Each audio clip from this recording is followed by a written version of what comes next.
Close your eyes for a moment. Imagine two people sitting in the same room. The air is still, soft light brushing against their faces. One scrolls through their phone, the other stares at the wall, lost in thought. They are together, yet the silence between them feels heavier than distance itself. This is what emotional separation looks like. It's not dramatic, it's not loud, it's a quiet unraveling. You share a bed, a kitchen, a life, but not a heartbeat anymore. The truth is, being physically close has never guaranteed connection. You can sleep inches away from someone and still feel 1,000 miles apart. You can share laughter at dinner and still feel unseen. What once felt like home now feels like a waiting room, comfortable, familiar, but empty of purpose. Psychologists call it emotional disengagement, but it's more than a clinical phrase. It's a feeling of invisible distance. It starts subtly, missed glances, short replies, a skipped "how was your day?" Over time, silence replaces curiosity, and politeness replaces passion. You're no longer building a future together, you're maintaining an illusion. If you've ever felt this dull ache of being next to someone who no longer reaches for you, you know how surreal it is. You can touch them, yet you can't reach them. And sometimes, that hurts more than being alone. No one wakes up one morning and decides to stop caring. Disconnection is rarely sudden, it's a slow fade, like colors bleeding out of a photograph. It begins when understanding is replaced with assumption. When your partner speaks and you stop really listening because you think you already know what they'll say. When affection becomes routine. When "I love you" turns into punctuation instead of meaning. The mind adapts to emotional neglect by growing quieter. We stop asking questions. We stop expecting answers. And little by little, the space between us expands, imperceptible, but real. Humans crave safety, even in silence. So we stay. We normalize distance. We convince ourselves that this is what mature love looks like. Peaceful, predictable, undemanding. But peace without emotional depth isn't love, it's emotional truce. Somewhere in that stillness, one person begins to feel unseen. They replay old moments when laughter was effortless, when eyes met with warmth instead of fatigue. They wonder when things changed, but can't find a moment to point to. That's because disconnection doesn't announce itself. It settles in quietly, like dust on a forgotten shelf. If this sounds familiar, it's not because something is wrong with you. It's because love is fragile when unattended. Relationships don't collapse, they erode. Not from one big fight, but from 1,000 small moments where neither person truly showed up. Tonight, we begin exploring that erosion, not with blame, but with understanding. Because before healing, you must first see where the cracks began. And that begins here, in the silence you've been pretending not to hear. There's a quiet danger that hides inside every long-term relationship. It's not betrayal, or anger, or even falling out of love. It's something far gentler, almost invisible: routine. Routine feels safe. It gives structure to our lives, comfort to our days, and the illusion that everything is stable. But like water running over stone, it erodes passion slowly, quietly, until all that's left is shape without spirit. Think about how it happens. At the beginning, curiosity fuels everything. You want to know everything about them, their favorite songs, the way they laugh, how they take their coffee. Every glance feels new, every story is a window. But over time, curiosity turns into assumption. You stop asking, because you already think you know. They sigh, and you assume they're tired. They smile, and you assume they're fine. You stop noticing the small details that once made you fall in love. That's how emotional disconnection begins, not through neglect, but through the quiet belief that there's nothing new left to discover. When curiosity dies, intimacy follows. Because intimacy isn't about sex or touch, it's about seeing. Truly seeing another person, their fears, their hopes, their tiny daily evolutions. And when you stop seeing them, they stop showing you who they are. What follows is an emotional drought. You still talk, but not deeply. You still laugh, but it's thinner. You still say "I love you," but it lands like a routine affirmation instead of a heartbeat. And it's no one's fault. You didn't choose to drift apart. You simply stopped exploring each other's inner world. Psychologists call this emotional stagnation. It's what happens when predictability becomes more important than connection. You trade surprise for safety. You trade growth for comfort. And before you realize it, the person beside you has become a familiar stranger. But here's the paradox. Our minds crave both safety and novelty. When a relationship gives only one of these, we begin to suffer. Safety without novelty feels like suffocation. Novelty without safety feels like chaos. True connection lives between both. The comfort of knowing someone deeply and the thrill of discovering them again and again.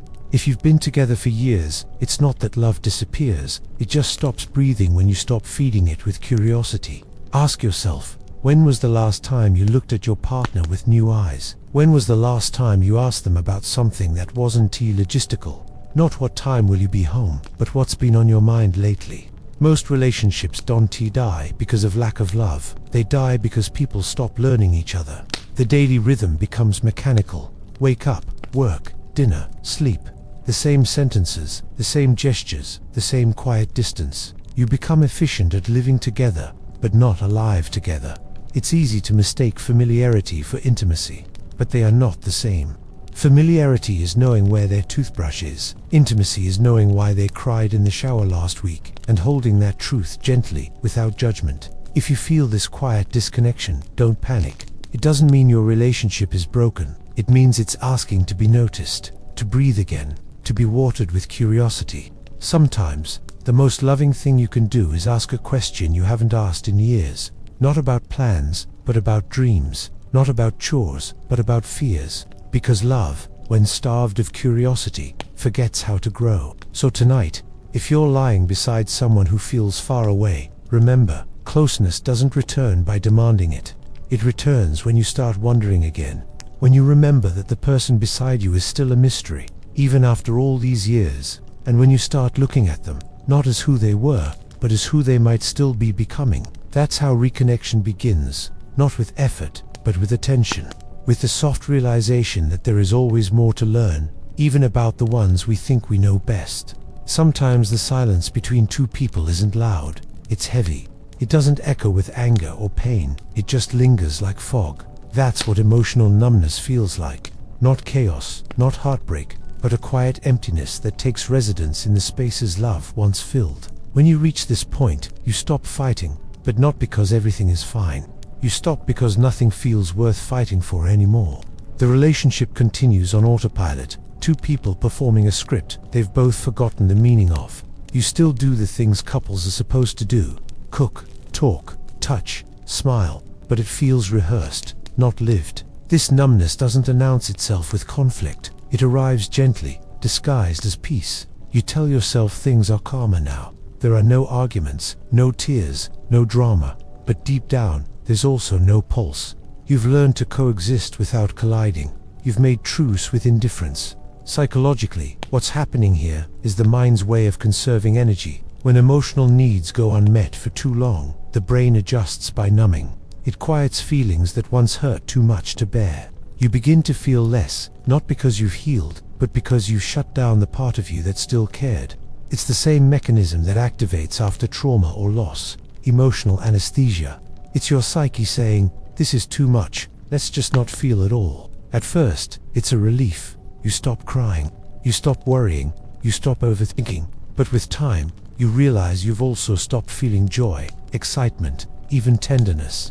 Love doesn't die with hatred, it dies with disinterest. You start noticing the subtle ways numbness shapes your day. You no longer look forward to seeing them. You talk, but mostly about logistics. You sit together but feel lonelier than when you're alone. And the saddest part is, you can't even remember when the warmth left. In couples therapy, this phase is often described as emotional detachment. It's not the end yet, but it's the phase that decides whether the relationship can still be revived. Because once numbness hardens into apathy, the bridge between two hearts begins to crumble. You might recognize this in yourself. The lack of reaction, the tired indifference. Maybe they tell you they love you, and you nod instead of feeling it. Maybe you've stopped touching without realizing when it stopped mattering. Maybe you still do nice things for each other, but it's mechanical, out of obligation, not affection. This isn't failure, it's fatigue. Emotional fatigue. It's what happens when one or both people have carried unmet needs for so long that caring begins to feel like work. You start rationing energy, giving just enough to keep things civil, but never enough to be vulnerable again.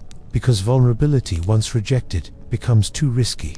There's an irony in this stage. You think emotional distance protects you from pain, but it also protects you from love. By closing the door on disappointment, you also close it on connection. You live together, but you no longer meet each other. If you've ever laid next to someone and felt like they were miles away, you know this sensation. It's the loneliness that doesn't come from being single. It comes from being unseen, from realizing the person who used to understand you now just occupies space beside you. But here's the quiet truth. Numbness is not the end, it's a message. It's the psyche saying, I can't keep pretending everything is fine. It's an emotional alarm, not a verdict. To heal it, you don't need grand gestures or dramatic changes. You need awareness. You need to start feeling again, even if what you feel first is sadness, anger, or longing. Because behind every numb heart, there's one that once cared deeply. And caring again, even in pain, is proof that connection can still be revived. So as you listen to this, take a breath. Notice the places inside you that have gone quiet. Ask yourself, when did I stop feeling safe enough to care? And more importantly, what would it take for me to start feeling again? Emotional numbness is not a sign of weakness. It's evidence of how deeply you once loved. The antidote isn't to escape it, but to gently thaw it, with patience, with honesty, with presence. Because love, even after it freezes, remembers how to feel warmth again. It just needs someone brave enough to stay, not out of duty, but out of hope. There's a strange comfort in routine, a rhythm that feels safe, familiar, and predictable. You wake up next to the same person, drink the same coffee, talk about the same things. To the outside world, it looks like love, a stable relationship, a quiet home, to people who made it work. But inside, there's a subtle emptiness, a sense that you're sharing space, not sharing life. You still exchange words, but they've lost their texture. How was work? Fine. Dinner okay? Yeah, it's all polite, practical, and painfully hollow. You communicate enough to maintain peace, but not enough to build connection. And slowly, you start to realize that the relationship has become more about coordination than connection, like roommates managing a shared schedule. Psychologists call this pseudo-intimacy, when two people look emotionally close from the outside, but the emotional bond is dormant beneath the surface. It's a quiet form of loneliness that doesn't scream, it whispers. You might still hold hands in public, still post pictures on anniversaries, still smile for family dinners, but it feels like acting in a play you no longer believe in. True intimacy isn't about proximity, it's about presence. It's not measured in hours spent together, but in the depth of attention you give when you're together. You can be in the same room all day and still not feel seen, not feel known. Think about the nights when you lie next to each other in bed, scrolling through your phones, sharing silence that feels more like distance than comfort. There's no fight, no tension, just a hum of two separate worlds under one roof. That's the illusion of closeness. You're still part of each other's routines, but not each other's realities. When this illusion sets in, people often confuse stability for connection. We don't fight anymore, they say, as if that means things are better. But absence of conflict doesn't mean presence of peace. It often means resignation, the quiet surrender that happens when both people stop trying to reach one another.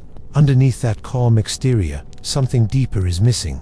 The feeling of being emotionally met. When someone really sees you, your tone, your fears, your small joys, it activates the parts of the brain that process safety and belonging. But when that recognition fades, the mind interprets it as emotional isolation.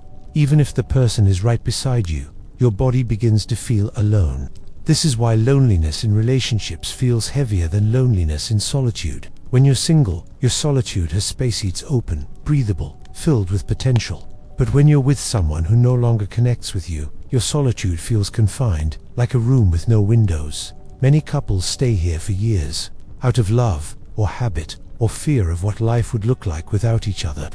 And to be fair, not all of it is bad. There's comfort in companionship, even when it's muted. There's safety in knowing someone's there, even if they're not really with you.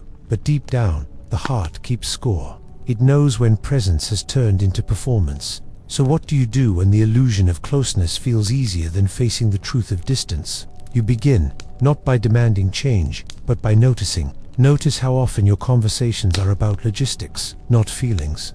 Notice how long it's been since you've truly laughed together. Notice how your body feels when you're near them, at ease, or tense, or simply neutral. Awareness is the first act of reconnection. Because when you can finally name the distance, you also name the longing that still exists underneath it. and longing is proof that the bond isn't deadites, just sleeping, waiting for air. Real closeness doesn't come from constant contact, it comes from conscious attention. It's not built by spending more time together, but by making the moments you already share mean something again.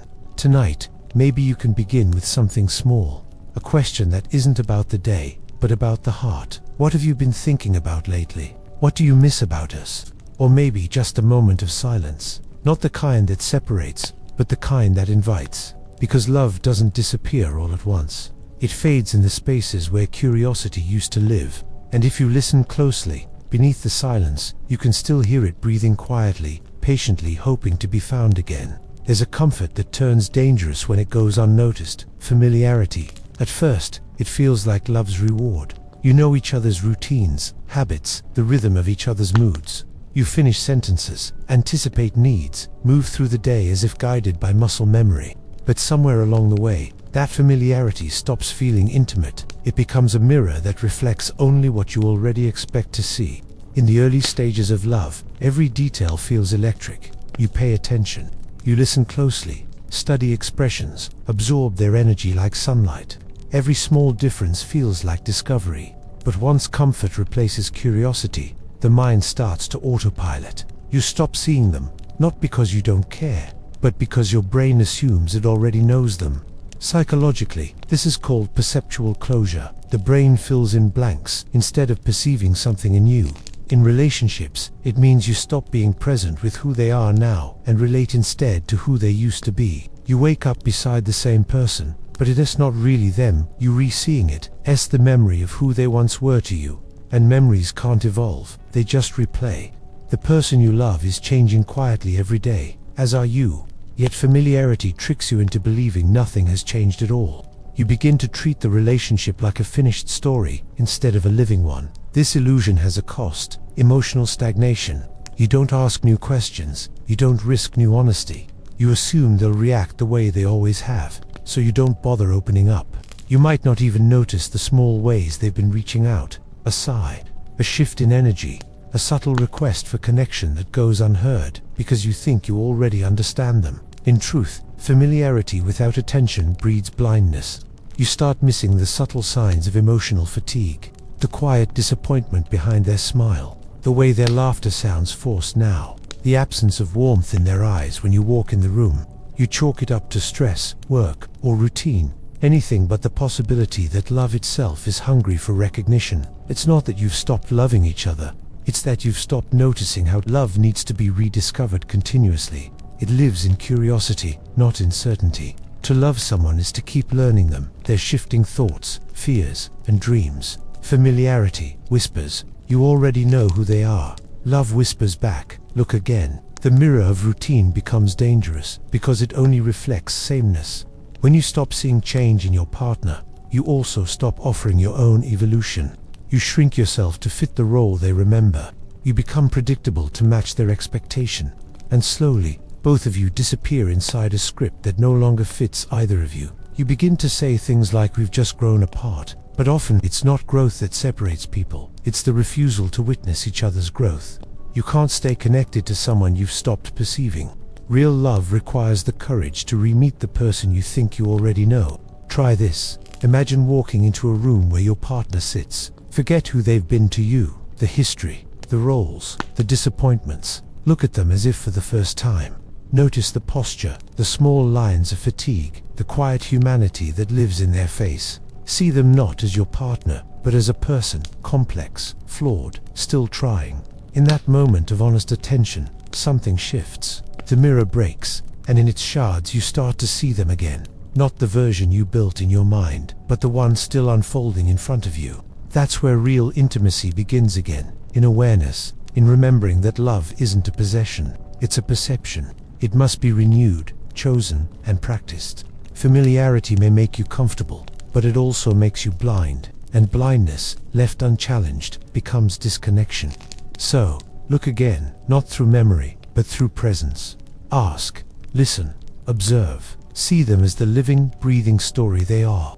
Because the moment you do, you might realize something extraordinary. The person you thought you'd lost has been there all along, waiting quietly to be seen again. There's a moment in every tired relationship when love no longer feels alive, it feels managed.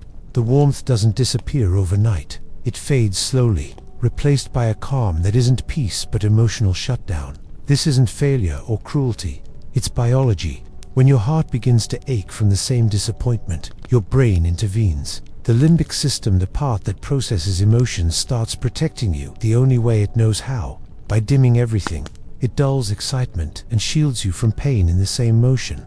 The chemistry that once bonded you begins to recede, like a tide leaving behind shells of what used to shimmer.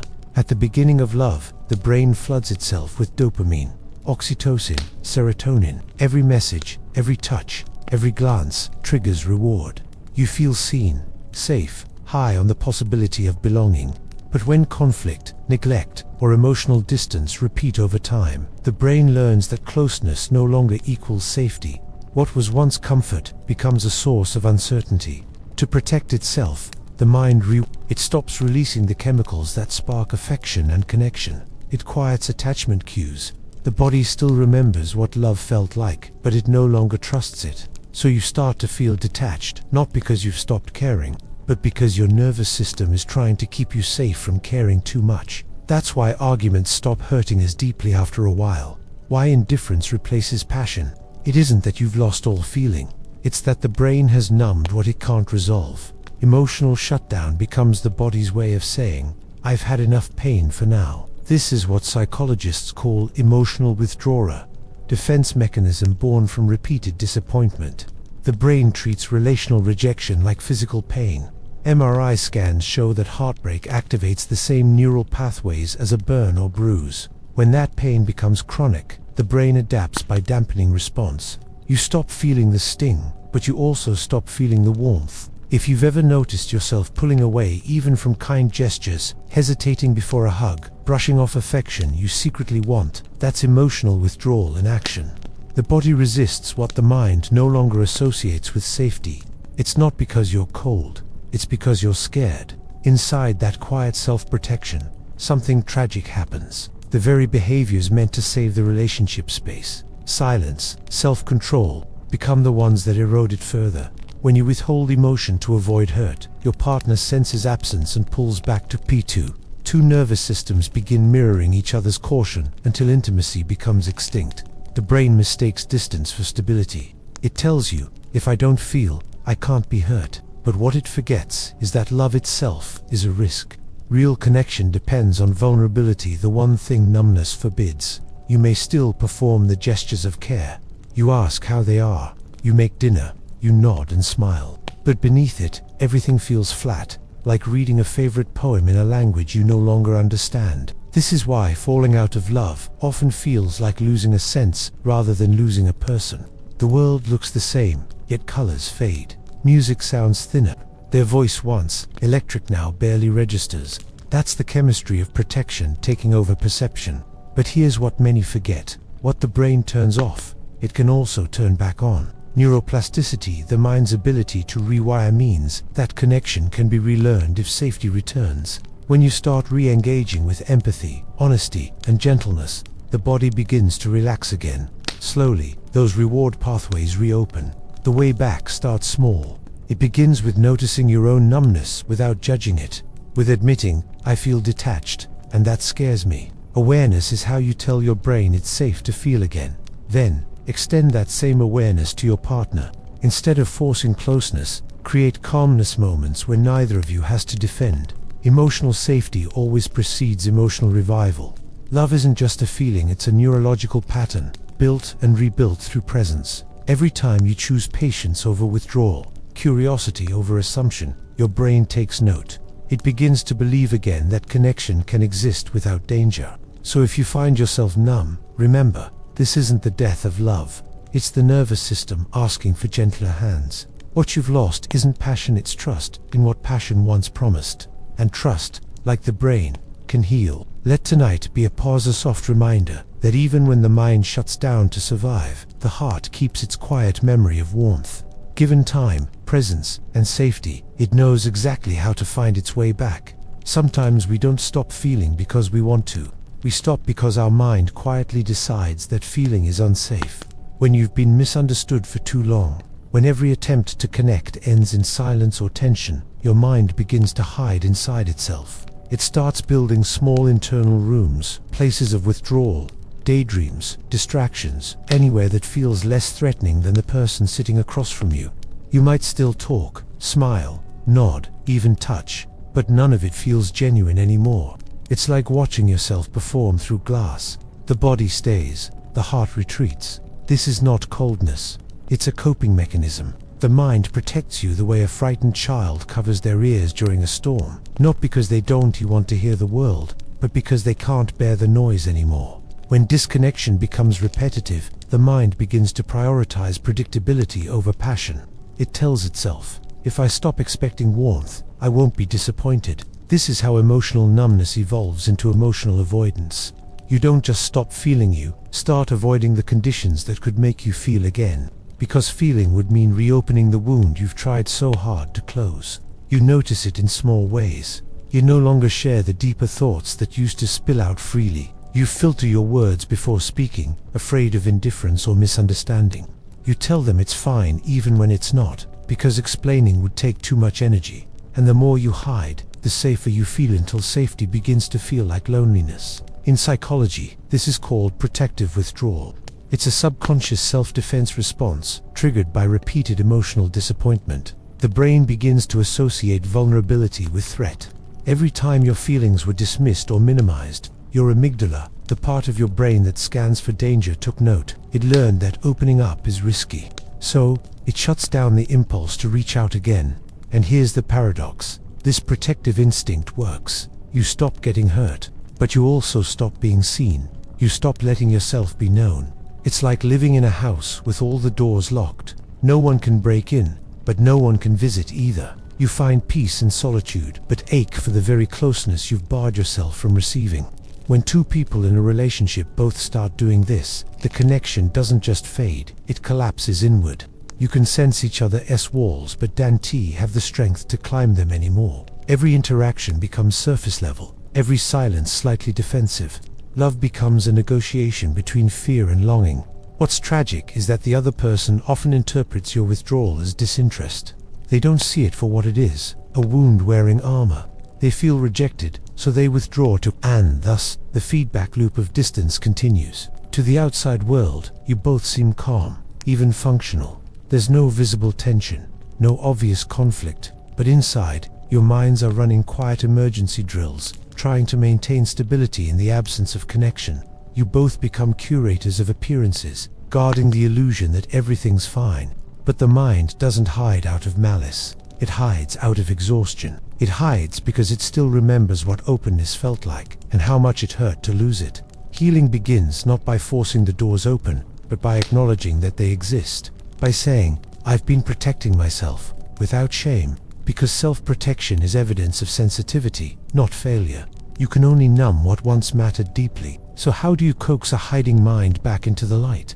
Gently, with safety, not demand. With presence, not pressure. You rebuild trust in connection, one small moment at a time. A soft tone, a kind gesture, a simple truth shared without fear of dismissal. When the mind feels safe again, emotion begins to trickle back, first as confusion, then as clarity, then as warmth. You'll find yourself feeling again in fragments, a tear, a laugh, a spark of affection you thought was gone. That's the nervous system coming home. If your heart has been quiet for too long, don't rush it awake. Sit with it, let it breathe. Because the mind that hides isn't broken, it's waiting. Waiting for gentleness, strong enough to remind it that connection doesn't always mean pain. And when it believes that again, love returns not as fire, but as light, steady, warm, and real. There's a kind of love that doesn't hurt, but also doesn't heal. It lives in the quiet space between contentment and denial, a steady rhythm that feels safe precisely because it never changes. You wake up, go through your day, say goodnight, and tell yourself, this must be what stability feels like. But deep down, you sense something's off. It's too calm, too predictable, too quiet. This is the comfort trap, and its foundation is fear. Not fear of being unloved, but fear of losing what's known. The human mind is wired for safety. Evolution taught us that the unknown is dangerous, that survival depends on staying where things are familiar. The same rule applies to the emotional brain. Even when love turns dull or distant, the mind resists change because predictability feels safer than potential loss. You tell yourself, at least they're here. At least it's not chaos. At least it's something. That word, at least, becomes a quiet anchor. It keeps you from drifting toward the possibility of more. In psychology, this is called homeostasis of attachment. It's the brain's effort to maintain emotional equilibrium even at the expense of growth. You cling to the version of the relationship that hurts less, not realizing that it also gives less.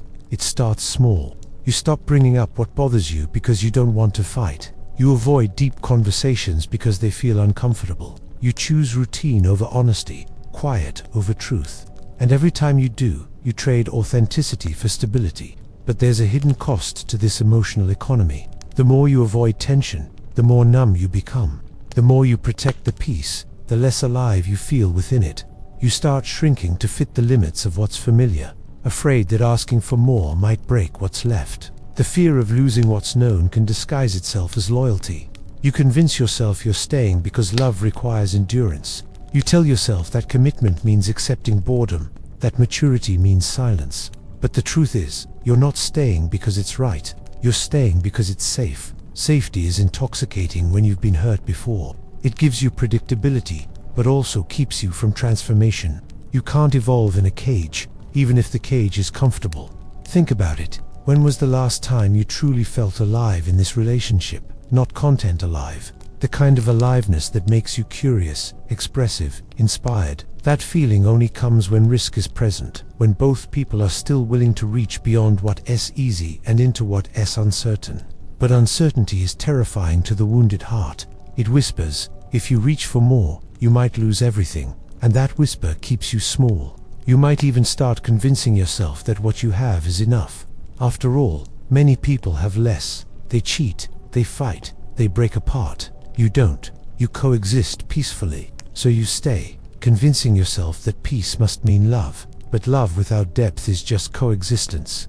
Peace without vulnerability is avoidance, dressed as harmony. The irony is, the longer you stay in that comfort, the harder it becomes to leave. Not because it gets better, but because your self-worth begins to mold itself around it. You start believing you don't deserve more than quiet stability. You forget what it feels like to be emotionally awake. To face this fear means to walk through the unknown, to risk being alone, misunderstood, or temporarily lost. But that's also where growth hides. Every major transformation in life begins where certainty ends. If you've felt this, the fear of shaking what's safe, you're not weak. You're human. The instinct to protect what's familiar is built into your nervous system. But awareness is how you free yourself from it. You start by naming the fear. I'm scared of losing what I know. And then you ask the harder question. But what if what I know is already gone? Because sometimes the loss has already happened. You're just refusing to look at it. When you face that truth, something shifts. You stop guarding comfort like a secret and start craving honesty like oxygen. You realize that love isn't meant to sedate you. It's meant to wake you up. So if your heart has been quiet for too long, maybe it's not peace you're feeling. Maybe it's the sound of yourself waiting for the courage to move again. Every human being lives inside a story, a quiet, self-written narrative that explains who they are, why they stay, and what they deserve. When a relationship begins to fracture, that story becomes both our comfort and our cage. We tell ourselves stories to survive what we can't yet face. Stories like, every relationship has ups and downs, or we've just grown comfortable. Sometimes, even maybe I'm asking for too much. Each of these lines seems reasonable on the surface, but underneath, they're shields. Gentle lies we repeat to soften the ache of disconnection. The brain craves meaning more than truth. When something feels off in love, we rush to make sense of it. We rewrite the narrative, edit the memories, and adjust the expectations so the discomfort fits into something coherent. This is what psychologists call cognitive dissonance reduction, the mind's effort to restore inner balance when our reality doesn't match our beliefs. You believed this person was your safe place. You believed your connection was unbreakable. So when it starts to weaken, your mind can't accept that truth outright. Instead, it tells stories to keep the illusion intact. You say, we've both been busy, when really, the silence between you has become normal. You say, we've been together so long, as if time itself justifies emotional distance. You say, they're just not expressive, when you know deep down that emotional neglect has become a pattern. We use these narratives to make pain tolerable, because once the story breaks, the reality beneath it becomes impossible to ignore. And so we protect the story, even when it costs us our own aliveness. But here's the paradox. Every story you create to avoid pain eventually becomes the source of it. The more you cling to its fine, the heavier fine becomes. The more you defend what's breaking, the more it breaks you. Behind these self-soothing lies lies a deeper psychological drive, the need for coherence. The human psyche abhors fragmentation. When love becomes unstable, your subconscious will work overtime to maintain a sense of consistency, even if that means distorting the truth. You'll exaggerate the good memories, minimize the bad, and tell yourself that what you're feeling isn't that serious.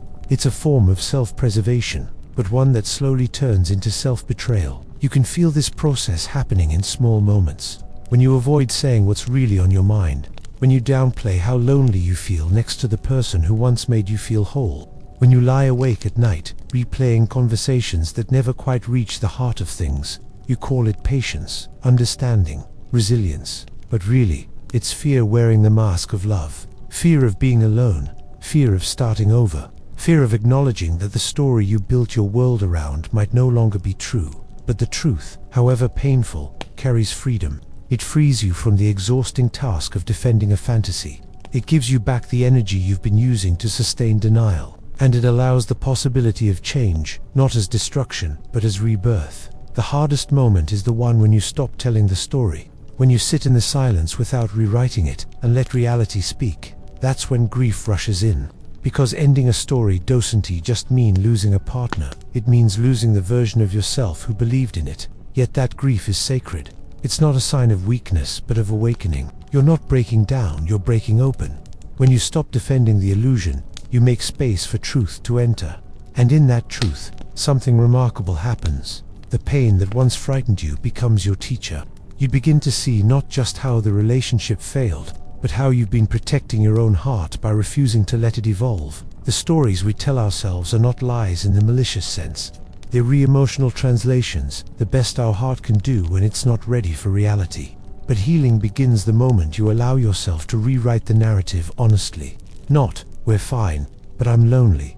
Not, they'll change, but I need more than this. Not, this is love, but this is fear dressed as comfort. And that honesty, though painful, is where freedom begins. Because once you stop living inside the story, you can finally start living inside yourself again. When love starts to fade, the first thing we lose isn't affection, it's honesty. Not just with our partner, but with ourselves. Our minds become master negotiators, weaving delicate rationalizations to make discomfort seem logical, to make absence feel acceptable, to make loneliness appear normal. It's not deception in the malicious sense. It's the mind protecting itself from the unbearable weight of truth. We say things like, they're just going through a phase. We've both changed. This is what long-term love looks like. And maybe parts of that are true, but often they half-truths stitched together to cover something raw. The awareness that the connection that once felt alive now feels like routine. Psychologically, this mechanism is known as rationalization. And it's one of the most subtle defense tools the human mind uses to maintain emotional equilibrium. When reality threatens to break the image we've built, the mind doesn't fight it head-on. It rewrites it. Imagine standing in a dimly lit room where one corner is filled with shadow. You sense something unsettling there, but instead of turning the light toward it, you tell yourself there's nothing important to see. It's easier, safer. That's what rationalization does. It lets us stay in the dark, pretending the absence of light means the absence of truth. We rationalize because confronting emotional distance means confronting fear. Fear of being alone, of failure, of loss, of the unknown. The human psyche would rather endure familiar pain than face uncertain peace. And so we justify, excuse, reinterpret anything to preserve the illusion of control. If you listen closely, rationalization always begins with a tone of reason. It sounds intelligent, even wise. You might say, no relationship can feel exciting forever, and that's true. But hidden inside that sentence is resignation, the belief that love must eventually become emotionally flat. Or you tell yourself, I don't need much affection. That sounds independent, strong, yet underneath, it's a quiet surrender, an adaptation to being unseen. These mental adjustments feel empowering at first, but over time they corrode authenticity. You begin to live in a version of love that has been edited to fit your tolerance for disappointment. And slowly, you lose touch with what you actually need. You stop expecting joy because you've convinced yourself joy is unrealistic. You stop seeking passion because you've labeled it childish. You stop asking for presence because you've rebranded absence as independence. That's the quiet tragedy of rationalization. It doesn't protect your relationship, it tranquilizes it. In therapy, people often discover that the stories they've used to rationalize emotional distance are the same ones keeping them trapped in it.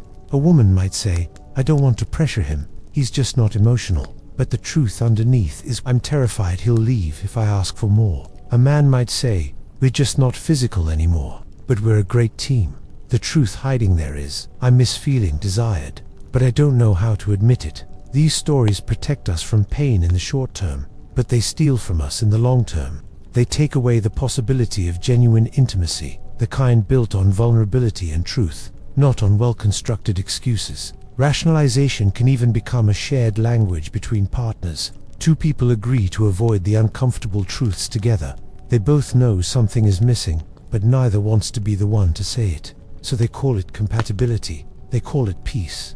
And in that silent agreement, love quietly dissolves, not with a fight, but with polite acceptance. Breaking free from this cycle doesn't mean blaming yourself for the lies you told your heart. It means understanding that those lies were once survival tools. You used them to stay safe when honesty felt like exposure.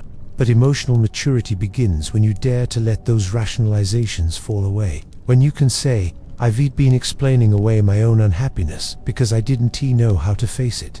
That's not weakness, that's the first sign of awakening. Once you strip away the justifications, you begin to see the relationship for what it really is, not what you wish it were. Sometimes that realization leads to healing, sometimes it leads to goodbye, but either way, it leads to truth. And truth, though painful, is always kinder than illusion, because illusion keeps you waiting for a connection that no longer exists. Truth allows you to grieve it, to learn from it, and one day, to love again, this time, without the need to rationalize the distance. There's a point in every strained relationship when words stop being bridges and start becoming barriers. You still talk, but you're no longer communicating. You exchange sentences, not feelings. Questions become routines, answers become rehearsed, and silence becomes the most honest thing between you. At first, it's subtle. Conversations shrink. The things you once shared effortlessly, dreams, fears, little details of your day, start feeling unnecessary. You still text, still ask how was work, or what do you want for dinner, but these questions are placeholders, not invitations. They fill space, not connection. You begin to notice the emotional flatness beneath the sound. The tone stays polite, but the warmth is gone. A good night that used to feel like an embrace now lands like punctuation. A love you slips out from habit, not intention. And when silence arrives, it no longer feels peaceful. It feels empty, as if both of you are waiting for the other to break it first. This is what psychologists call emotional noise, when communication continues mechanically, but without resonance. Words lose their emotional signal. You speak, but the message doesn't reach. It's like talking underwater. The sound travels, but the meaning drowns. Why does this happen? Because true communication requires vulnerability, and vulnerability is impossible when two people are protecting themselves. Once emotional safety is lost, every conversation becomes a negotiation between fear and defense. You listen not to understand, but to respond. You speak not to connect, but to manage. You start measuring every word. Will this start an argument? Will they shut down? Will this even matter? And so, you edit yourself. You take the safer route, the "it's fine," the "don't worry about it," that "nothing's wrong." Each time you do, the relationship loses a little more oxygen. When couples reach this stage, the illusion of communication becomes dangerous, because on the surface, things seem functional. You still talk, but beneath that, connection is starving. And starving slowly is worse than starving fast, because it fools you into thinking you're still being fed. Emotional noise often disguises itself as maturity. You might tell yourself, "We've just grown past arguing," but sometimes, The absence of conflict doesn't mean peace, it means silence has replaced honesty. The passion you once had didn't die. It was suffocated by all the things you stopped saying. Think about it. When was the last time you felt heard by your partner? Not just listened to, but truly felt understood? When was the last time a conversation left you lighter, not heavier? When did your words last reach their eyes, not just their ears? In emotionally disconnected relationships, both people begin to drift into private worlds of interpretation. You start assuming instead of asking. You predict their reaction before they even speak. And over time, those assumptions become your truth. You no longer see each other. You see the version your mind has created to stay safe. In psychology, this is a breakdown of empathic attunement, the ability to emotionally tune in to another person's inner world. It's not that you've stopped caring. It's that the channel is filled with static. You both keep sending signals, but they never arrive clearly.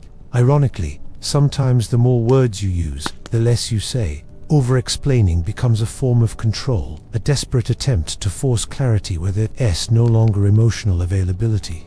You argue in circles, repeating points, dissecting tones, chasing validation. You want to be understood so badly that you forget to listen. You want to feel right so deeply that you forget to feel close. True communication doesn't require perfection. It requires presence. It asks for pauses, not performances. It demands the courage to say, "I'm not okay," and the tenderness to reply, "Then let's sit in that together." When communication becomes noise, the first step back to connection isn't talking more. It's listening differently. Listening without defense. Speaking without the goal of winning. Allowing silence, not as distance, but as a sacred space where both of you can breathe before responding. Because sometimes, the most healing words are the ones you speak after truly hearing the silence. There's a particular kind of loneliness that hides behind constant conversation. You speak every day, you share updates, you make plans, yet you feel unseen. It's the paradox of modern intimacy, talking all the time, but never touching what truly matters. You might find yourself discussing dinner, work, schedules, the mundane rhythm of life. You're communicating, yes, but only on the surface. Every word keeps you busy enough to avoid silence, yet none of them bring you closer. Psychologists call this pseudo-intimacy, the illusion of connection maintained by habitual dialogue. It feels like closeness because there's contact, but there's no depth, no shared emotional landscape beneath it. It's the same way a crowded room can still feel lonely, proximity without presence. The danger of pseudo-intimacy is that it convinces you you're still connected. It gives you the illusion that the relationship is alive because you're still talking. But not all conversation nourishes connection. Some conversations simply keep you distracted from its absence. You might notice this when every exchange feels transactional. Did you pay the bill? Don't forget the groceries. What time's your meeting? The words flow easily, yet your body feels tense afterward, your heart quieter. That's because information isn't the same as intimacy. Intimacy requires emotion, and emotion, especially the vulnerable kind, demands risk. Risking being misunderstood, risking being rejected, risking being real. And when two people stop risking, the relationship slowly becomes polite, functional, efficient, but emotionally barren. You become teammates managing a life, not partners sharing one. This kind of loneliness is deeply confusing because it's not defined by absence. It's defined by the presence of the wrong kind of connection. It's as easier to recognize loneliness when you're alone, harder when it's wrapped in conversation and companionship. You can't point to an obvious void, yet you feel hollow inside it. The human nervous system, designed to detect threat and safety, picks up on this dissonance.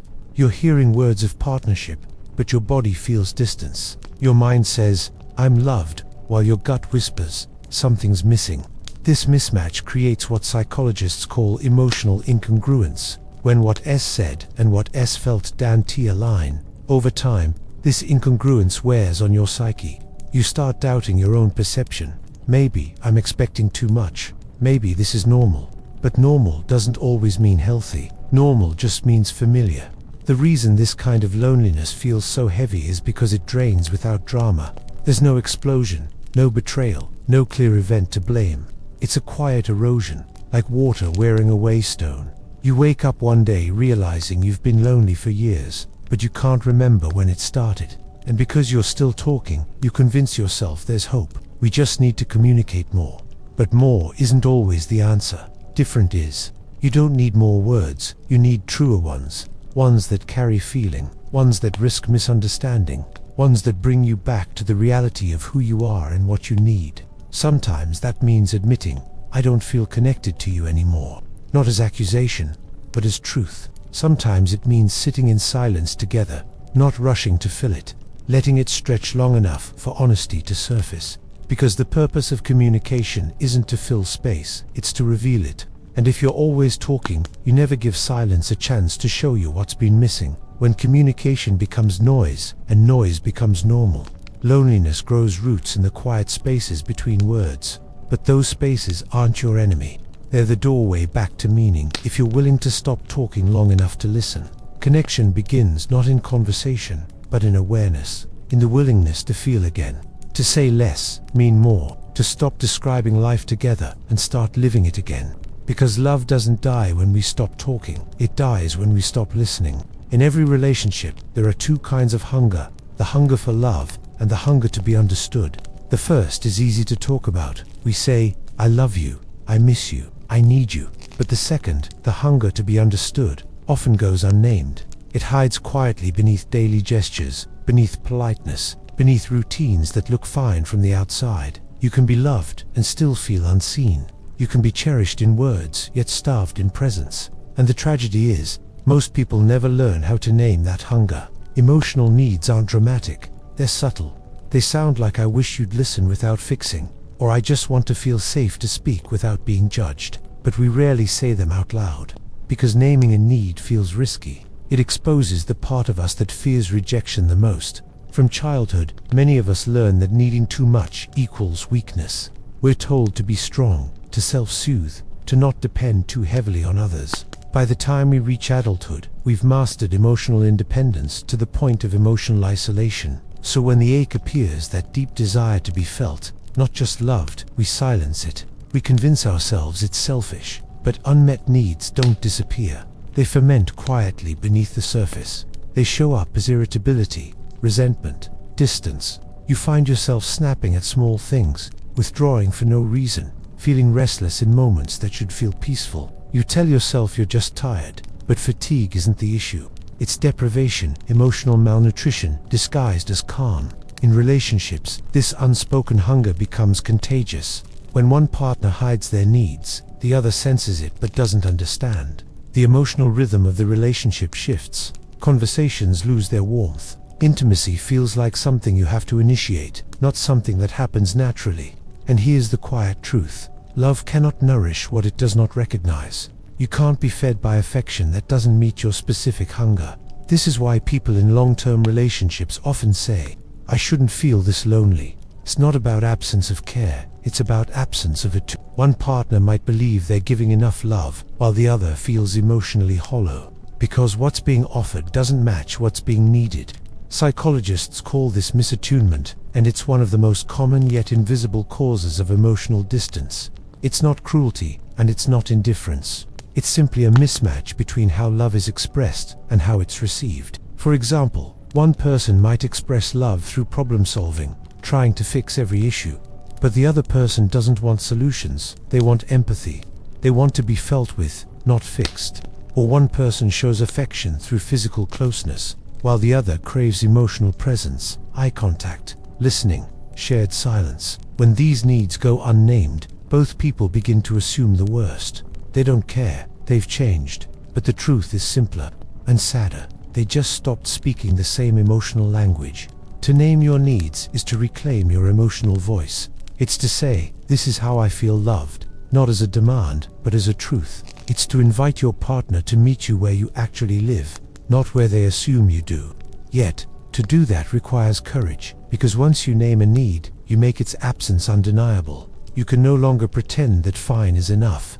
And sometimes, that's what keeps people silent. It's easier to starve quietly than to ask and be refused. But silence doesn't protect love.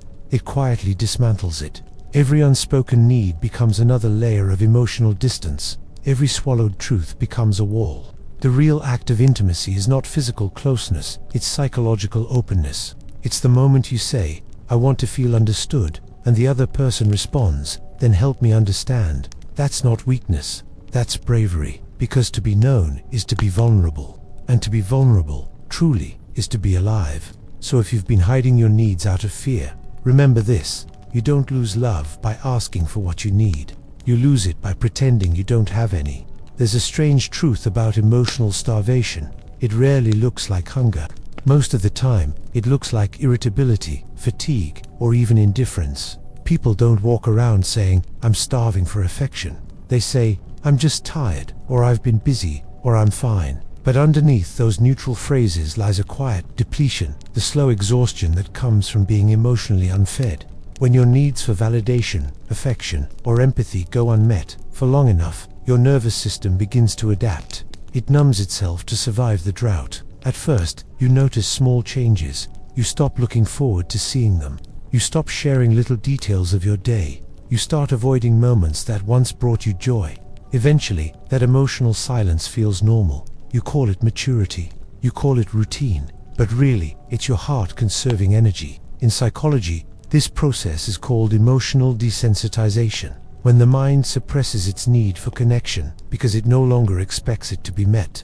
It's a form of self-protection, a quiet resignation to scarcity. What's cruel about this state is how invisible it is. On the outside, you appear functional. You show up, smile, do what's expected. But inside, there's a slow, persistent ache, the kind that doesn't scream, it just hums, softly enough for you to ignore, but constant enough to never truly rest. You start to overcompensate in subtle ways. Maybe you throw yourself into work, friendships, or hobbies. Maybe you become the caretaker, always the one giving, listening, fixing. You get used to feeding others emotionally because it distracts you from your own hunger, and over time, giving becomes your substitute for receiving. You convince yourself that love means service, that as long as they're comfortable, you're fulfilled. But no matter how much you give, it never fills the void, because love cannot be sustained on one-way energy. You can't water a garden by standing in the rain alone. The tragedy of emotional starvation is that it doesn't usually come from cruelty. It comes from neglect. Your partner might not even realize they're starving you. They might assume that comfort equals connection, that calm equals closeness. But calm without depth is not peace, it's dormancy. You begin to feel like a ghost in your own life, present but unseen, touching but untouched. You laugh at their jokes. You share a bed, but it all feels like a play you've performed too many times. The lines are familiar, but the meaning has faded. And when you finally do try to speak, to express the hunger, the words stumble. You might say, "I just feel off," or "something's missing," but you can't quite name it. Because what's missing isn't an event or an object. It's presence, it's energy, it's emotional reciprocity. Your partner might respond with logic, "But I'm here, aren't I?" Yes, they're there physically, but emotional presence is not measured in proximity. It's measured in awareness, in the way someone looks at you when you speak, in whether they notice the micro-expressions that reveal how you're really feeling. This is why so many people describe their relationships as fine. Fine is the word we use when we can't admit we're starving. Fine means manageable. It means livable. It means I'm surviving without what I need. The body keeps the score of that starvation. You start feeling drained, unfocused, restless. Your sleep suffers. Your anxiety grows. Because humans are wired for connection, not as luxury, but as biological necessity. When that need isn't met, the body experiences it as threat, even if the mind rationalizes it as comfort. So how do you know when you're emotionally starved? You'll feel it in your sighs, in your disinterest, in your longing for moments that used to come naturally. You'll crave presence but fear asking for it. You'll mistake numbness for peace. The antidote isn't simply to leave or demand. It's to first recognize your hunger without shame. To say, "I need more than what I'm receiving." That's not weakness. That's emotional intelligence. Because starvation doesn't end by pretending you're full. It ends by daring to be honest about the emptiness. And once you name it, you stop mistaking survival for love. Love doesn't disappear overnight. It fades in silence, dissolving quietly in places where admiration used to live. Before affection fades, before intimacy vanishes, respect begins to erode, almost imperceptibly at first. Admiration is what keeps love alive long after passion softens. It's what transforms desire into devotion, what allows two people to see each other not as possessions, but as equals. When admiration dies, the relationship loses its oxygen. You may still love each other, still share space, still care deeply, but without admiration, you stop seeing each other with awe. You stop feeling inspired by the presence of the person you once couldn't stop watching. This is where emotional disconnect deepens. You begin to notice their flaws more than their strengths. You remember the arguments longer than the laughter. You focus on what they don't give, instead of what they once did. It's not that love disappears, it just loses its upward gaze. Admiration is love's gravity. It keeps affection grounded in meaning. Without it, everything feels forced, mechanical, and eventually, resentful. Psychologically, admiration is tied to idealization, the healthy kind, not the fantasy of perfection, but the genuine appreciation of another's essence. In the early stages of love, we see the best in our partner. Our brains flood with dopamine and oxytocin, amplifying every admirable quality. Over time, that chemical glow fades, and what's left is perspective, a clearer view of who they truly are. But instead of deepening understanding, many couples fall into disillusionment. They stop looking with curiosity. They start cataloging disappointments. It's subtle, a sigh when they speak, a dismissive glance during a story you've already heard. It's not cruelty, it's fatigue. You're no longer impressed. Admiration dies when familiarity blinds us to depth. When you stop asking why your partner thinks the way they do. When you assume you already know everything about them. When you stop seeing them as a mystery still unfolding, and instead as a constant to be managed. And yet, humans crave admiration. Not the kind built on ego, but the kind that says, I still see you. You still inspire me. When that need goes unmet, the relationship begins to suffocate in predictability. You start looking elsewhere, not necessarily for new people, but for new feelings. You might chase novelty through work, hobbies, or fantasies, because what you're missing isn't attention, it's awe. The death of admiration also signals something deeper, the collapse of mutual growth. Healthy relationships evolve through shared expansion, each person continuing to grow, to surprise, to challenge. When one or both partners stop growing, admiration withers. You can't respect someone who's abandoned their own evolution, and it's hard to feel admired when you've stopped feeling alive in yourself. This is why psychologists often say, attraction is sustained by admiration. Physical chemistry fades, familiarity dulls novelty, but respect, genuine, living respect, keeps love intelligent. It reminds you that your partner is not your possession, but your witness, someone who walks beside you, not beneath you. So how does admiration die? It dies in complacency. It dies when curiosity is replaced with convenience. It dies when effort becomes optional and gratitude becomes rare. You stop complimenting the small things. You stop noticing the ways they try. You stop saying thank you and start expecting things to simply be. And yet, there's a path back if both people are willing to look again, because admiration doesn't live in grand gestures. It lives in awareness. It's found in the details, the way they handle stress, the way they care for others, the way they keep showing up even when things are hard. To revive admiration, you must first return to seeing, not through nostalgia, but through presence. Ask yourself, when was the last time I truly looked at them, without judgment, without expectation, just as a human being trying their best? That's where admiration begins again, in quiet observation, not in longing for the past. Because love doesn't die when attraction fades. It dies when you stop being moved by the simple fact that another soul chose to walk beside yours. Contempt rarely begins with cruelty. It begins with disappointment that was never spoken. The sighs, the small corrections, the quiet eye rolls, they're all remnants of unmet expectations that have hardened into quiet resentment. When admiration fades, contempt slips in to fill the space it leaves behind. Not always loudly, not always through arguments, but through subtle micro-gestures that slowly dismantle intimacy. A tone of sarcasm, a delayed response, a comment disguised as a joke. These small moments are the relationship's way of saying, I'm tired of trying to make you understand me. In the early days, you gave each other grace. Mistakes were forgiven, flaws were softened by affection. But now, those same quirks that once felt endearing have become irritants. You no longer interpret their behavior with love, you interpret it with fatigue. Psychologists call contempt the most toxic emotional state within a relationship. It's not just anger, it's moral superiority. It's the subtle belief that you're somehow more evolved, more aware, more right. And yet, It rarely starts as arrogance. It starts as pain unacknowledged.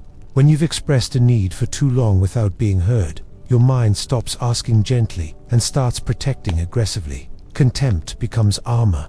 It's the body's way of saying, I can't keep caring at full volume while being unheard. This stage often hides behind routine. You still share meals. You still say goodnight. You still ask about their day. But these gestures are now hollow rituals, obligations rather than expressions of care. The rhythm remains, but the music is gone. Contempt doesn't always show up as insults or cruelty. Sometimes, it's indifference. You stop reacting when they speak. You stop offering input. You let small hurts pass, not because you've forgiven them, but because you've given up. In therapy, this emotional shutdown is called disengagement, when the nervous system protects itself from disappointment by detaching. It's not anger that kills love. It's apathy. Anger still means you care enough to react. Apathy means you've left the conversation entirely, even if your body remains in the room. And so, the relationship continues, functional, polite, silent. You still call it love, but what you're maintaining isn't love. It's an agreement to avoid pain, an agreement to stay busy enough that you never have to face how far you've drifted. This quiet contempt eats away at intimacy in invisible ways. It changes how you speak. Your tone becomes flatter, your words shorter. It changes how you see them. You start cataloging flaws, forgetting moments of warmth. It even changes how you remember them. Your mind edits the past to justify your detachment. That's the danger of contempt. It rewrites the story so that indifference feels deserved. You tell yourself, they never listen, or they don't care, until it becomes easier not to care either. And soon, the relationship becomes a performance of civility. You both play your parts, smiling when necessary, withdrawing when possible, convincing yourselves that peace means love. But peace built on suppression is fragile. It cracks easily, sometimes over the smallest things, a forgotten chore, a missed gesture, a misunderstood word. Because beneath the calm, the body still remembers the ache of being unseen. To reverse contempt, you can't simply communicate more. You have to return to humility, the willingness to see your partner as human again, to acknowledge that maybe they weren't trying to hurt you, maybe they were protecting themselves, just like you, to remember that both of you have been doing the best you could with the emotional tools you had. The antidote to contempt isn't confrontation, it's compassion, not blind forgiveness, but a genuine attempt to understand the pain behind the silence, because every act of contempt hides a wound that says, I used to care so much that I stopped knowing how to show it. If you can learn to see that, not excuse it, but see it, then you can begin to replace quiet contempt with quiet empathy. And maybe, just maybe, that's where love begins again. Not in admiration reborn, but in humanity remembered. At first, distance feels temporary. You tell yourself it's a phase, a cooling period, a season that will pass once things calm down. But when the silence stretches too long, when disconnection becomes the new rhythm, something deeper begins to shift, not just in the relationship, but in you. You start becoming someone who's used to the quiet, someone who doesn't expect warmth anymore, someone who survives on minimal affection and calls it independence. That's how emotional distance becomes identity. You stop checking in as much, not because you don't care, but because caring has begun to feel like self-betrayal. You stop initiating connection, not because you've lost love, but because hope feels heavy. The body learns that expecting nothing hurts less than being let down. Psychologically, this transformation is known as emotional detachment adaptation. When the mind reshapes itself to accommodate disconnection, it's not a conscious decision. It's a gradual conditioning, like skin growing thicker after too many burns. At first, the numbness feels like relief. The absence of tension seems like peace. You even start to feel proud of your new calm, as if detachment were a sign of maturity. You say things like, I've just learned not to care so much. But beneath that composure lies grief. Not the loud kind, the quiet, shapeless grief of someone who has stopped believing that closeness is safe. It's a slow erosion of self. You forget what it feels like to speak without filtering, to laugh without restraint, to be fully seen without bracing for misunderstanding. You still function, go to work, meet friends, live your life, but part of you remains behind glass, unreachable even to yourself. The mind starts confusing distance with dignity. You start believing that needing connection makes you weak, that silence means strength. You build a version of yourself that looks strong on the outside, but is starving on the inside. An identity rooted in control, not authenticity. But control is a lonely god to worship. Because while emotional distance protects you, it also isolates you. You become untouchable, safe from pain, but also from warmth. People can only meet you as deeply as you're willing to be seen. And when your walls grow too high, even love that tries to reach you bounces off. In relationships, this dynamic becomes a loop. Your partner senses your withdrawal and mirrors it. You read their quiet as indifference and pull back further. Both of you think you're protecting yourselves, but you're really preserving the distance. Over time, the relationship becomes a museum of who you used to be, full of memories, but devoid of life. The danger is that distance starts to feel like you. It becomes comfortable, familiar, almost sacred. You begin to identify with it. The calm, the control, the stoic composure. You wear it like armor and call it peace. But peace built on avoidance is still a kind of war, just one fought in silence. Healing from this kind of detachment isn't about rushing back into emotion. It's about remembering that vulnerability is not danger. That feeling deeply isn't regression. It means letting the numbness thaw slowly, like winter yielding to sunlight. It means allowing the ache to surface without judgment, not to drown in it, but to recognize that the pain you feel now is proof that you're still capable of connection. True emotional maturity isn't indifference. It's the ability to stay open while remaining safe, to be soft without losing your center. When distance becomes identity, you have to gently remind yourself that it was never meant to define you, only to protect you until you were ready to feel again. So when you catch yourself saying, "I don't need anyone," pause. Ask yourself if that's truth or defense. Ask yourself whether the silence that feels safe is actually keeping you small. Because distance can be wise, but it can also be addictive. And sometimes, the bravest thing you can do isn't to hold yourself together. It's to let someone see you unravel and realize that the world doesn't end when you do.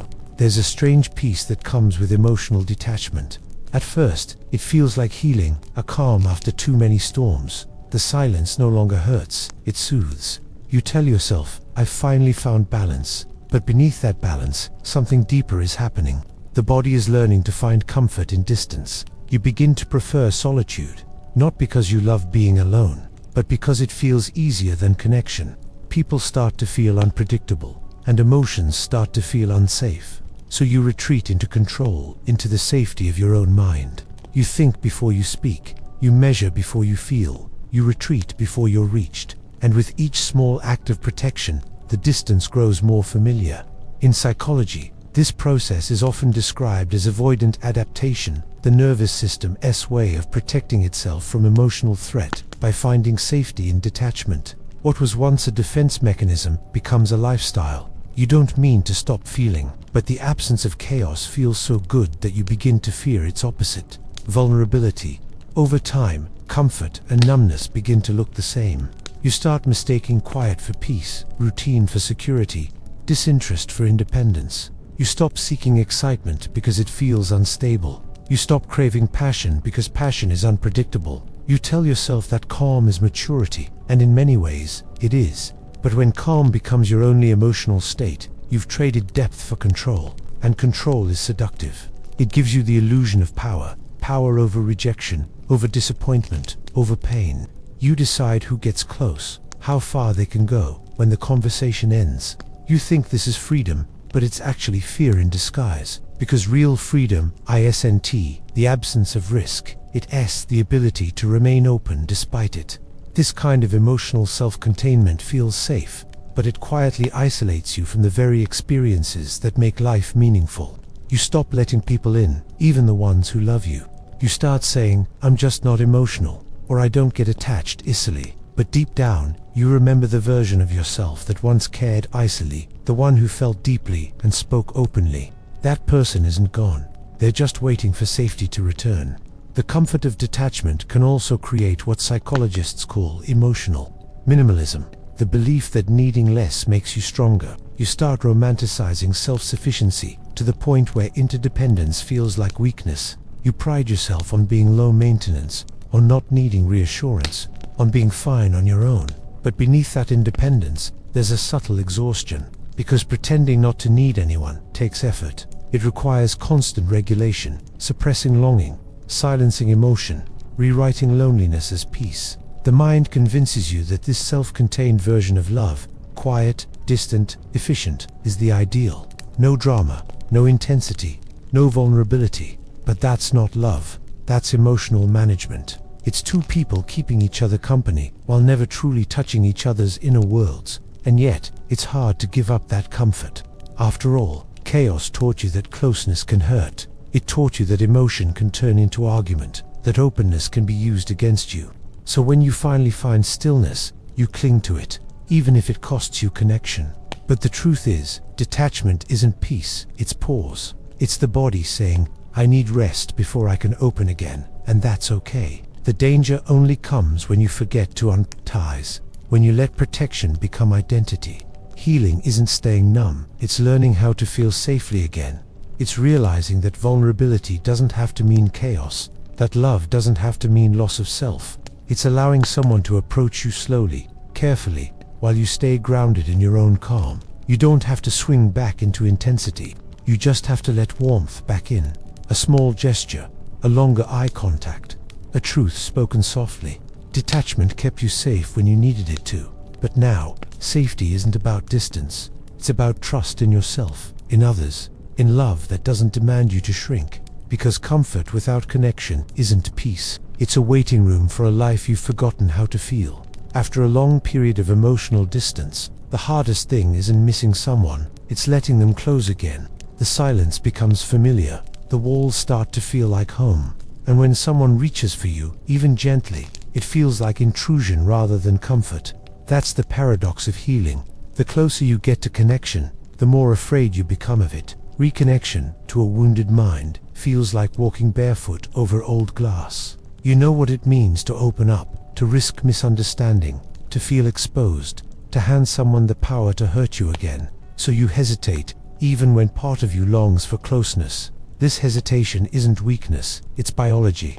Your nervous system remembers what your mind has tried to forget. It remembers the tone that stung, the moment you felt invisible, the way affection once turned to coldness without warning. It holds those memories not as stories, but as sensations tightening in your chest, tension in your jaw, a quiet instinct to withdraw. So when someone tries to reconnect, your body doesn't see love, it sees potential danger. It flinches, it doubts, it retreats into analysis. You start overthinking every word, every gesture.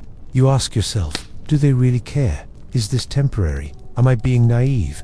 That's how trauma hides inside love. As caution, you start mistaking suspicion for self-awareness, distance for dignity. You convince yourself you're being wise, when in truth, you're being scared. The fear of reconnection often emerges when the emotional brain, the limbic system, is still in survival mode. For so long, you relied on detachment to stay safe. That vulnerability now feels like exposure. You say you want love, but your actions say you want control. You crave closeness, but your body resists it.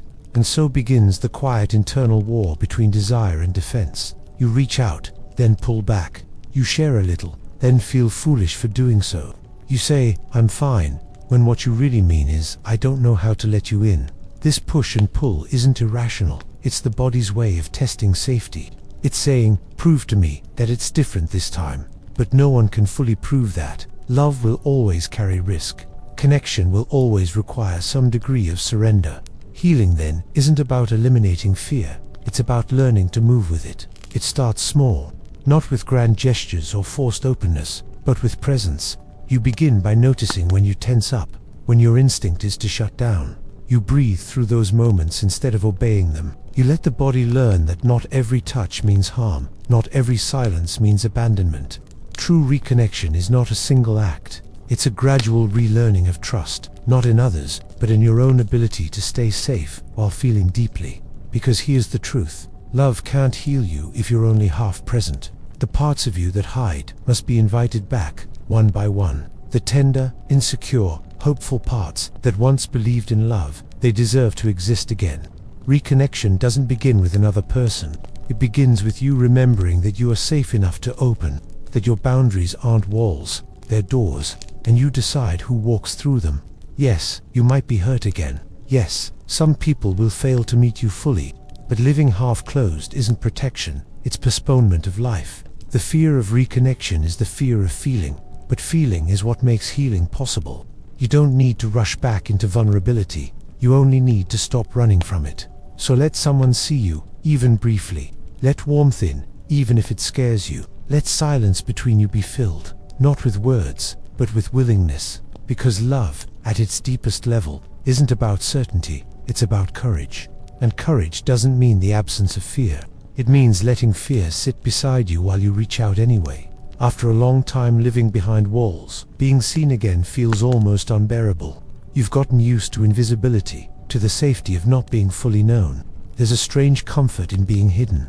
No one can reject what they can't see. So when someone looks at you with genuine attention, when their eyes soften, when they really notice you, something inside you flinches. It's not that you don't want to be seen. You do. It's that visibility feels too raw, too exposed, too dangerous.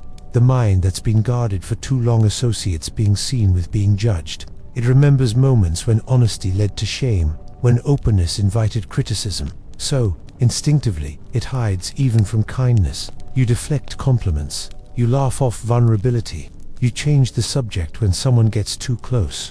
And though part of you aches for intimacy, another part whispers, don't let them see too much. This inner conflict is common in people healing from emotional disconnection. Psychologists call it approach avoidance conflict, the simultaneous desire for closeness and fear of it. You crave connection, but the nervous system has learned that closeness equals danger. It's the same mechanism that makes you step toward the warmth, then pull your hand back before you can burn. Relearning to be seen is not about forcing openness, it's about rebuilding safety within yourself. You must first convince your body, not your mind, that being visible no longer means being unsafe, that the gaze of another can be gentle, not piercing, that curiosity can coexist with care. It begins with small moments of allowing. Let someone ask how you're doing, and instead of saying, I'm fine, pause. Even if you don't share everything, share something real, something small, human, true. Maybe, I've been tired lately, or I've been feeling distant and I don't know why. It's not about confession, it's about contact, about reminding yourself that you can exist in the open without crumbling.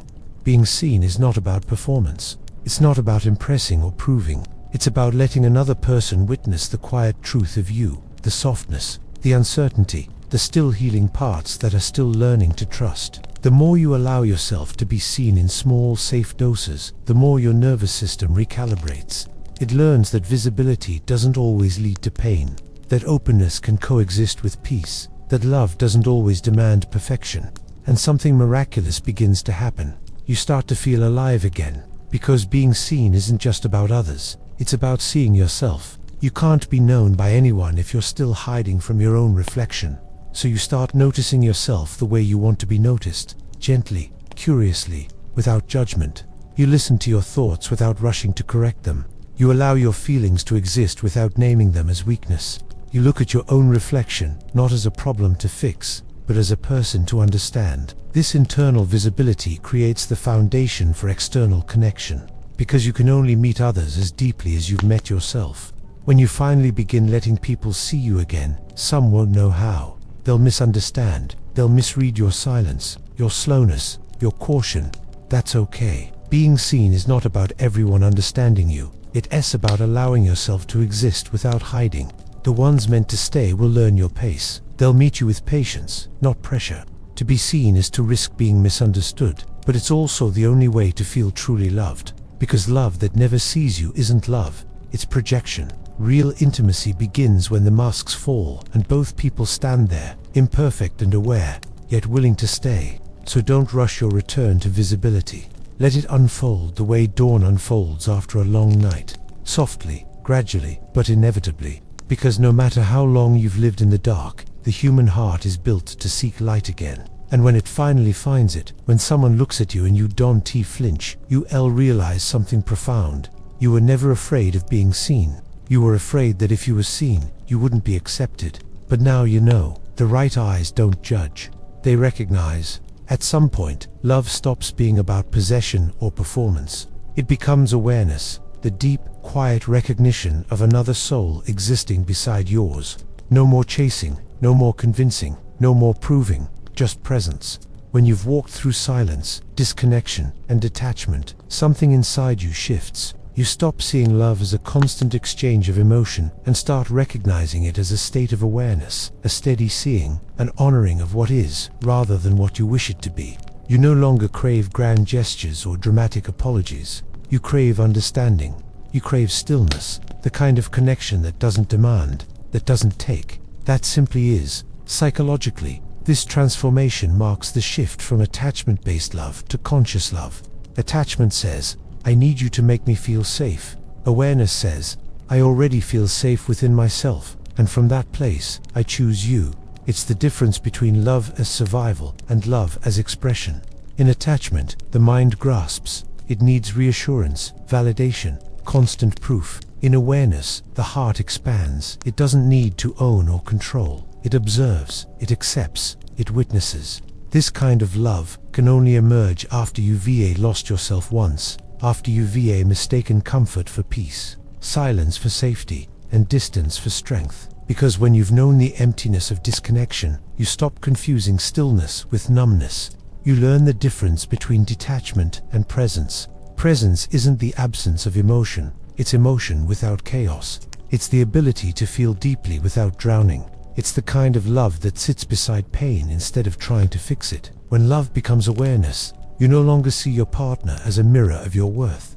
You see them as a separate universe, mysterious, unpredictable, complete within themselves. You stop needing to be everything for them and start honoring their individuality as part of the beauty of connection.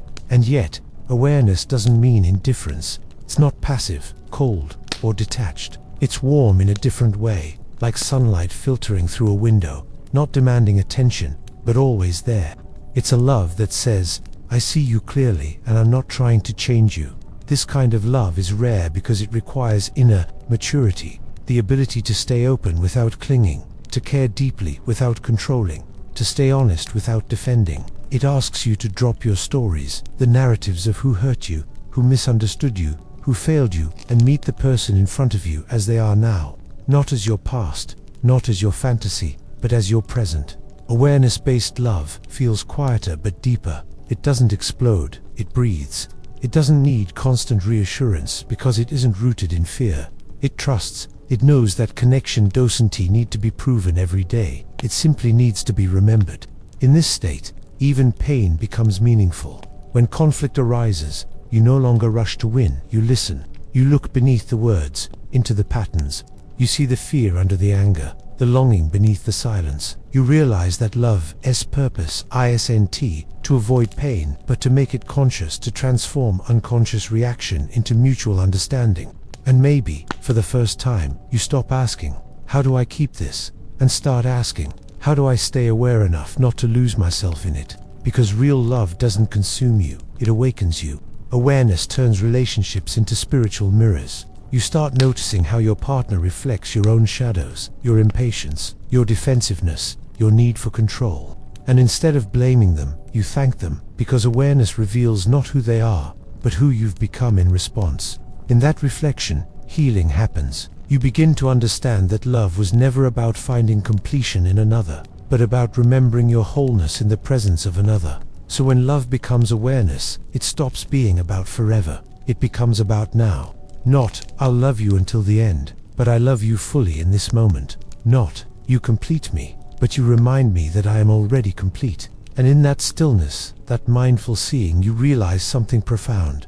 The kind of love you were searching for outside of you was never missing. It was waiting inside you all along, quietly, patiently, for the awareness to return. Letting go doesn't always mean walking away. Sometimes, it means releasing the version of love that can't grow anymore. The one that lived in attachment, expectation, and control. It means loosening your grip on what you thought love should look like, so it can become what it's meant to be. The end of illusion is not the end of love. It's the beginning of peace. When awareness deepens, love stops being a pursuit and starts becoming a presence. You realize you don't have to hold someone to love them. You don't have to own, fix, or prove anything. You just have to let them exist in your heart freely, without possession, without resistance, without need. That's the kind of letting go that doesn't destroy you. It refines you. At first, it feels like loss. You grieve the intensity, the certainty, the identity you built around another person. You grieve the old story, the US that existed in your mind. But as the grief settles, a new clarity appears. Love doesn't die when form changes. It simply shifts vibration. It moves from holding tightly to allowing fully. This is what many spiritual psychologists call non-attached love. Love without clinging, awareness without ownership. It's not detachment in the cold sense. It's liberation from control. It's realizing that love doesn't need to stay to have mattered, that its presence was the gift, not its permanence. You stop asking, will they stay? And start asking, can I remain open, even if they don't? This form of love doesn't burn, it glows. It doesn't demand, it accepts. It doesn't collapse when unreciprocated, it continues as compassion. To reach this peace, you must walk through the residue of attachment. You must face the parts of you that still seek validation through closeness, that still equate being chosen with being worthy. You must soothe the mind that fears endings, not by convincing it that love lasts forever, but by reminding it that love doesn't need to. Because love, in its purest form, is not about duration. It's about expansion. It's about what it awakens in you. The tenderness, the awareness, the depth. When you let go with awareness, you're not losing love. You're setting it free to evolve. You stop holding people hostage to your expectations. You stop resenting their limitations. You stop trying to make them fit into the version of love that lives in your head. You start seeing love as energy, one that can change shape without disappearing. Sometimes it remains friendship. Sometimes it becomes memory. Sometimes it turns inward, teaching you to care for yourself the way you once cared for them. This doesn't make you cold or detached. It makes you whole. Because the opposite of attachment isn't indifference, it's peace. Letting go becomes an act of faith, a quiet trust that what's meant to remain will stay, and what's meant to leave will teach. It's realizing that endings are not punishments, they are openings. Each person who enters your life is both a mirror and a messenger, revealing something about the love that already lives inside you. When you stop clinging, love finally becomes what it was always meant to be, unconditional awareness. You can look at someone and think, I still love you, but I don't need to hold you to prove it. You can remember them without bitterness, speak of them without ache, wish them peace without pain. And in that moment, something profound happens. The love that once bound you becomes the love that frees you. The peace of letting go. I-S-N-T, the absence of feeling. It-S, the maturity of it. It's knowing that love doesn't have to end for you to move on. It can remain quietly, like a soft light within you, illuminating everything that comes next. So, when the moment comes to release, do it gently. Thank them in your heart, not for staying, but for showing you what love can teach. Then breathe, and let it flow through you, not away from you. Because love isn't something you lose. It's something you carry, transformed, refined, and eternally alive within your awareness. When the noise fades, when all the questions, the longing, the ache, the confusion finally soften, what remains is silence. Not the silence of disconnection, but the silence of peace. You are no longer reaching, no longer running, no longer trying to force love to stay in the form it once took. You sit in that silence and breathe. For the first time in a long time, the breath feels like yours again. This is where the journey leads, not to a perfect relationship, not to a flawless ending, but to awareness, to the realization that love was never about fixing another person, or proving your worth, or saving something that was fading. It was always about learning to meet yourself in truth. You began this journey inside a relationship that felt empty. You lived beside someone but felt unseen, unheard, untouched, and you thought the problem was distance. But it wasn't distance, it was absence. The absence of awareness, of presence, of emotional reciprocity. And so, you turned inward, not to escape, but to understand. You learned that disconnection doesn't begin between two people. It begins in the quiet corners of the self, in the places we stop showing up for our own emotions, in the moments we swallow our truth just to keep the peace, in the patterns we inherit, replay, and mistake for love. You learned that healing doesn't come from being chosen, it comes from choosing yourself, again and again, until you remember what wholeness feels like. Love, at its purest, is not found in another. It's found in how you hold yourself through the storm. It's found in your capacity to stay open even when you've been hurt, to remain kind even when life has hardened you, to see beauty even when it's wrapped in imperfection. You discovered that together but separate wasn't just about relationships. It was about the inner split, the part of you that stayed loyal to illusion while your deeper self was asking for truth. And as you faced that truth, slowly, painfully, beautifully, you began to come home. You learned to listen again, not to reply, not to fix, but to feel. You learned that love isn't always loud. Sometimes it speaks in quiet gestures, in patience, in consistency, in the way someone chooses to stay present even when things are hard. And you learned that peace doesn't mean nothing hurts. It means you no longer resist what is. The transformation happened quietly. You began letting go, not because you stopped caring, but because you finally understood that holding on was not the same as love. You stopped needing others to validate your worth. You stopped shrinking yourself to fit someone else's comfort. You stopped mistaking chaos for passion, and slowly, love changed shape. It stopped being about survival and became about freedom. It stopped being about ownership and became about appreciation.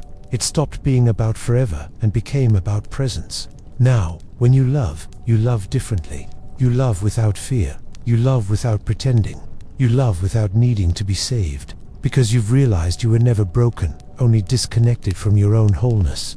And that is what awareness gives you. The ability to see love not as an escape from loneliness, but as a mirror that reflects the depth of your own capacity to feel, to grow, to evolve. So when you look back at the version of you who stayed too long in silence, who tried to fix what wasn't hers to fix, who mistook absence for peace, hold her with compassion. She wasn't weak. She was learning. She was gathering the wisdom that you now carry. The wisdom that love without awareness is dependency. And awareness without love is isolation, but when they merge, they create freedom. This is where the story settles, not in the fairy tale, not in the tragedy, but in truth.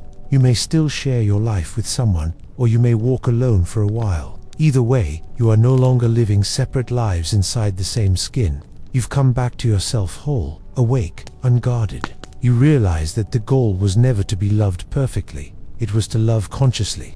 To meet others, not out of emptiness, but from overflow. To connect, not because you're afraid of being alone, but because you've learned the beauty of being fully present with yourself first. And that presence changes everything. You no longer chase, you attract. You no longer demand, you invite. You no longer cling, you choose. Because the most powerful form of love is not possession, it's presence. The quiet awareness of two souls who see, accept, and honor each other. Not as halves trying to complete, but as wholes choosing to meet. So tonight, as you lay your head down, let this truth echo gently within you. You are not unloved. You are unfolding. You are not behind. You are becoming. You are not broken. You are remembering what peace feels like. And when love finds you again, whether in another person or in the mirror, you'll recognize it, not by the intensity, but by the calm. Not by the rush, but by the stillness. Not by the fear of losing it, but by the peace of knowing you no longer have to. Because now, love and awareness are no longer separate. They live where you do, quietly, completely, within.